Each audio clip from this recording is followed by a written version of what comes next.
unclean in every sense of the word. Okay, that's the way it is. That's the nature of the world. Wait a minute. Did you ever think of this? Jesus, for the very first time in the biblical story, uses boats in a positive way. Jonah to escape. Jesus, in order. Whoa, he uses boats. In fact, I sometimes challenge people, give me an Old Testament verse with the Sea of Galilee in it. I offer upwards to $1 billion, and nobody has ever won it, because it doesn't exist. The Sea of Galilee is not mentioned, at least by name. It's kind of referred to as one of the border things at time or so. But it's not, in every mention of the Sea of Galilee in Scripture is in relation to Jesus. Every single one, or his followers. Jesus puts the Sea of Galilee on the map. It's been there the whole time, but what's striking about that is that the Sea of Galilee is off limits to Jews of any repute. I mean, it's irrelevant because Jews don't live around. It's just irrelevant to travel for them or anything. They're people of the land. Jesus changes that, and in so doing, opens the door for something with universal implications.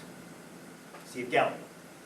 His choice to minister around the Sea of Galilee is extremely important because he grows up in Nazareth, as we said this morning. He's a very rural village between the Mediterranean and the Sea of Galilee, halfway between. But you can, if you climb up on the top of the ridge behind Nazareth, you can see the sea. I've even spotted ships in that sea from Nazareth. It's like 50 miles away or something. It's quite a ways. But on a clear day, you can see it. So Jesus was aware that they were there growing up in Nazareth, but the location of his adolescent years is inland. Even though he chose Capernaum, a fishing village on the Sea of Galilee, the center of his ministry. That's really weird.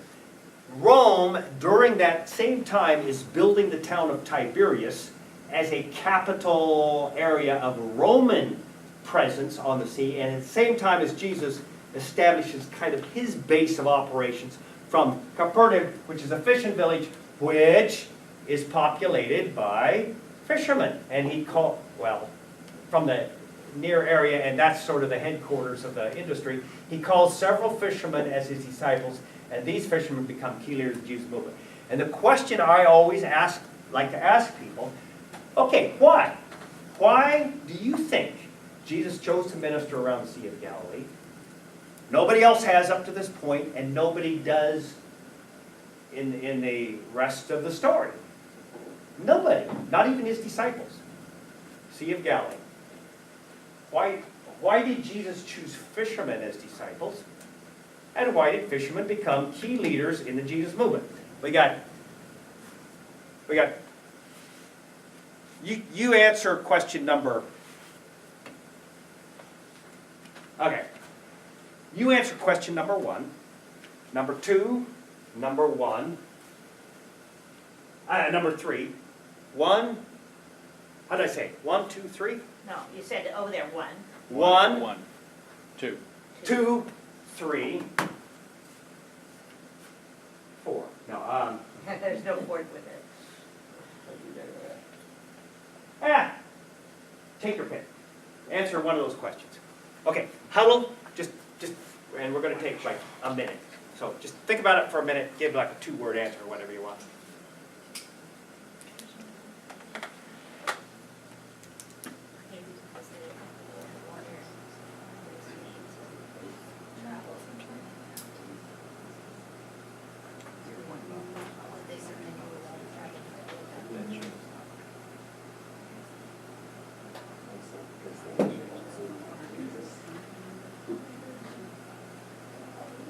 Here we go.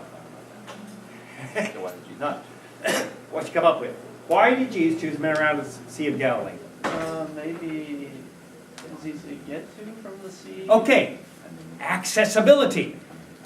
Interesting. Okay, you can travel to different regions quickly on the Sea of Galilee. Okay.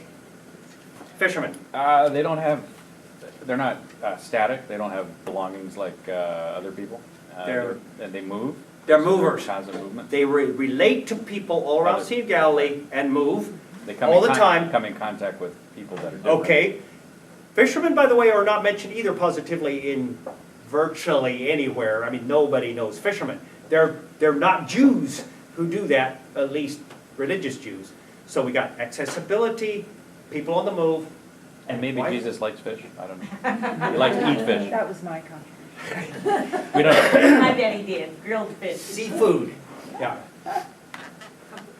They're comfortable on the water. Okay, this is part of it. Their life's occupation involves moving and relating to people all around, and they don't have this turf to defend. I just added that. You didn't say that, and I just sort of thought about it right now too. There's something, and you said something about they aren't rooted or whatever, which They're static, I mean, they're not static. they're not static. They're not. They don't have their little empire Right, that they're trying to keep others out of. They're going there right. to They're other not, people, they're not building up necessarily. which is probably answered in some ways here. You did number one, she said, Oh, yeah, that's right, you were there. to prove that they aren't unclean. Ah! You answered this one and you said, To prove that they aren't unclean. You said, To Oh, to prevent- prove that they aren't unclean. spell it in American Sign Language. Yeah, okay. To prove that they're not unclean. Interesting idea. That's an interesting idea because Peter, let's just move with that. That is a connection that might make, okay, so what we have is some unique features of the story that is possible because of the Sea of Galilee. That geography shapes the people that live around it and and so Jesus choosing there, wow, that's quite, he could have gone anywhere in Israel he wanted to. He didn't have to go to the Sea of Galilee. Let's look at it, and we'll kind of review that. Sea of Galilee, looking at it from a helicopter, which they didn't do in the first century. Galilee is on that side, and if you take the Jordan River, which flows in at the top, down out at the bottom, if you draw a straight line, the western part of the Sea of Galilee is the Galilee. That's the political district of the Galilee, and it's primarily Jewish. Now, Tiberias, which is right here, is a pain in the butt for the rest of the population because it's Roman and it's pagan. So you have a pagan city in a primarily Jewish territory on the shores of the Sea of Galilee. The wharf and everything is right there. They can travel by boats too, by the way, these people that live in Tiberias. Okay, Galilee then is one. There is another political district called Philip's territory. Philip's the son of Herod the Great. And he is given a section that's big, but it intersects with the Sea of Galilee at the top northeast corner. And you see Bethsaida is right across the border. And every time you cross that border in the system, you pay a small tax. And guess what? There is a tax collector who lives in the region who Jesus calls. His name is Matthew. So now you have a tax collector probably working that border crossing. And then you have Decapolis. Philip's territory is inhabited by a mixture of Jews and Gentiles, and there's pagan temples that you can visit today in Caesarea Philippi being one example. Caesar, Philip, kind of not Jewish people. Caesarea Philippi. And then Decapolis is mostly, it's one of the 10 cities ruled by Rome, and they're thoroughly pagan, or thoroughly Roman. So you are totally right. I think you were the one that mentioned you can access all of those easily and quickly. So every time it says Jesus went to the other side, it's not like talking west to east or whatever. primarily is talking about going into another one of these territories. And note, by the way, he doesn't cross the border. He takes a boat. And if you take a boat, you avoid paying the tax, which I'm not sure Matthew was always happy about. Fishermen from time to where we don't know it are reputed for dodging the rules. They do it today, all the time.